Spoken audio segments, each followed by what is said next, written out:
كلكم شفتوا يمكن قبل شوي الردود اللي نزلتها من أمس إلى اليوم.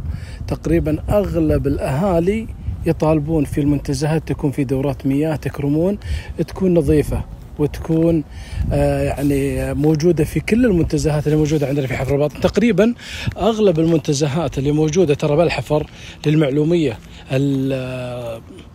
تكرمون دورات المياه غير موجودة نهائيا. الأغلب أنا قاعد أتكلم، إذا مو الكل طبعا، أنا والله ما جيت كل المنتزهات، لكن الأغلب للأسف مو موجود.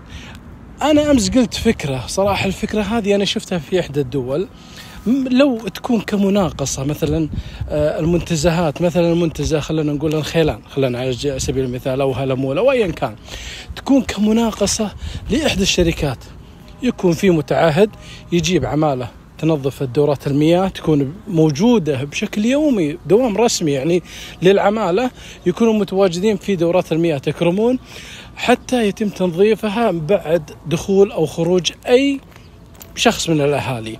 شنو بالمقابل؟ بالمقابل أن الدخول يكون مثلا برسوم رمزية، مثلا بريال واحد، خلونا نقول بريال واحد.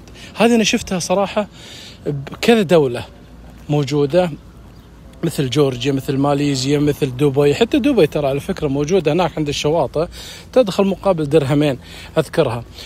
فأنا ما أدري هل هالمناقصة هذه تصير ولا لا، لكن مشكلة المنتزهات عندنا للأسف تفتقر لدورات المياه اللي يحتاجها الأهالي. ويمكن شفتوا أغلب الردود كانت تتكرر: دورات مياه نظيفة، دورات مياه نظيفة. يعني ليش المتنزهين يعني لما يجون للمنتزه يرجعون لبيوتهم؟ في بعضهم والله يقول ناجي لبيوتنا. في بعض الردود أنا ما نزلتها، يقول نرجع لبيوتنا علشان تكرم نروح لدورة المياه وبعدها نرجع للمنتزه. ليش يصير هالشيء هذا؟ ليش ما يتم توفير دورات مياه تكون ملائمة لأهالي حفر الباطن في المنتزهات بشكل كامل، سواء داخل الأحياء أو خارج الأحياء؟ هذه رسالة يعني نوجهها للإخوان في أمانة حفر الباطن، وإن شاء الله بإذن الله أنها توصلهم الرسالة هذه، وما راح يقصرون بحل هذه المشكلة، لأنها مو مشكلتي أنا بس الحالي، ولا مشكلة أشخاص معينين، هذه مشكلة الأهالي بشكل كامل.